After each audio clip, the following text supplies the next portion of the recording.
Welcome back, friends. I'm Daisy, and in today's video I'm going to be showing you how to achieve a beautiful, rich, dark black patina on your stained glass projects. Black patina, it can really take your projects to the next level, but for whatever reason results can vary greatly, and it just sometimes seems like it's for no apparent reason. But there are several reasons why your patina may not be looking the way you want it to. Number one, your solder may not have been cleaned properly. The reason cleaning matters so much is because applying patina, it's nothing more than a forced and controlled form of oxidation that's taking place instantly just on the surface of the solder. And so if the surface of the solder isn't extremely clean, it's going to prevent that chemical reaction from happening as effectively. Number two, it could be your tap water.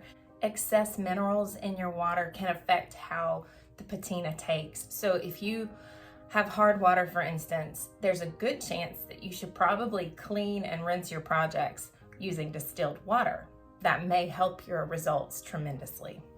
Number three, contaminated patina. When you're applying your patina, you never want to dip your applicator into the bottle, or put your cotton ball on the bottle and then turn it over like we do with our fingernail polish remover. You never want to do that, because that little bit of impurity and dust or whatever can get into your bottle and actually contaminate the entire thing, which really stinks. The impurities will weaken the effect of the patina, and you just won't get that deep dark black that you're looking for. It's a very easy fix. Just have a little glass container. Make sure it's little, that way you're not tempted to pour too much, because a little goes a long way, and you can always pour more into the glass jar. But whatever you do, never pour what's left over back into your bottle. It will contaminate the entire thing. Number four, old patina. Patina goes bad. It loses its strength over time, and as always with chemicals, they need to be stored properly, so keep them in a cool, dark place and they're gonna last longer. But if your patina's looking like stink, it could be that you just need to buy a new bottle. Number five, make sure that you're following the instructions on your particular bottle of patina, because directions vary from brand to brand.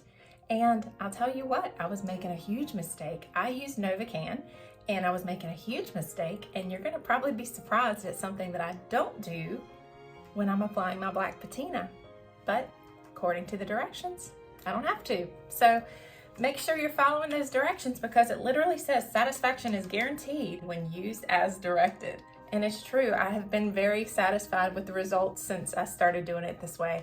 All right, let's go patina a piece that I just finished soldering.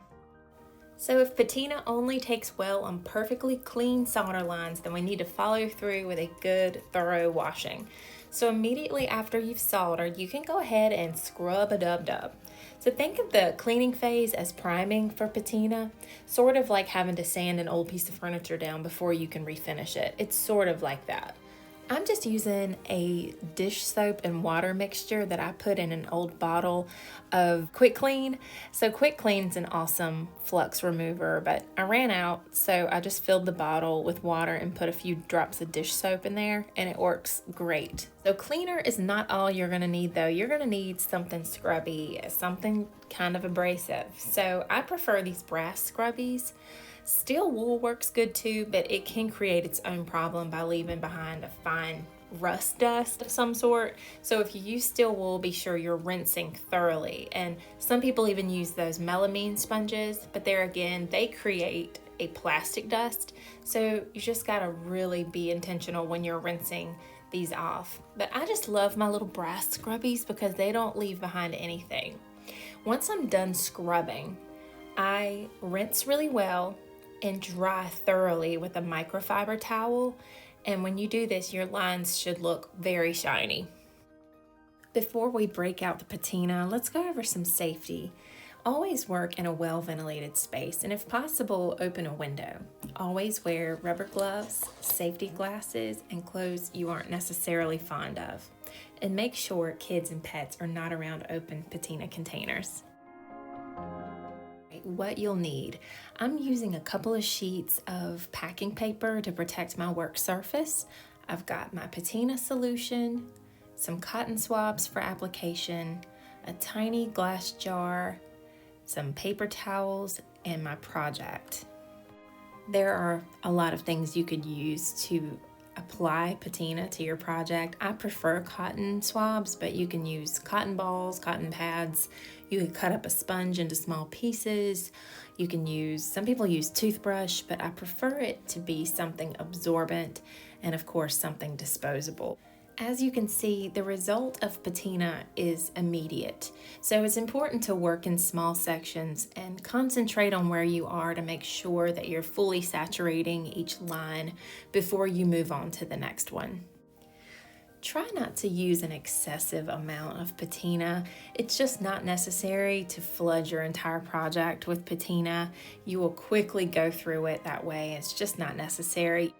Make sure to do both sides and don't forget to get those edges. The edges can be a little bit sneaky, so make sure you're coating every bit of that solder. Now, do you remember when I was telling you about following the instructions on the bottle? Well, with this particular patina, you do not rinse it. You wipe away the excess with paper towels, and it takes a little while. You've got to really make sure that you absorb all of that excess and wipe up as much of it as you possibly can, but you don't need to rinse it. Rinsing is often the thing that causes us to lose that deep, dark color, or the water itself, for whatever reason, can affect the color of patina. I've had this happen multiple times, and that's because I wasn't following the instructions. So your solder will likely appear as a flat black right now, which is totally fine because polishing is going to completely change that. I'm going to be using Pledge furniture polish because it is absolutely wonderful on black patina. Here I've sprayed some on a microfiber cloth, and I'm just going to evenly apply it over the entire piece. Now you do have to let this sit for about a day before you buff it off, but trust me, it is so worth it. So it's been about 24 hours, so it's time to buff gently with a soft cloth and get these solder lines gleaming and the glass free of smudges. The thing that's awesome about the Pledge is it leaves behind very little residue to have to go back and clean, so you don't have to press too hard. You know, like I said earlier, this patina is only on the very surface of the solder, so it can easily be scrubbed off if you're not careful. So just be sure that you're focusing on the seams where the glass meets the solder and very gently on the solder itself. And here we have a beautiful dark black patina finish with a nice shine, and I love it. Thank you for watching. I hope this video helped.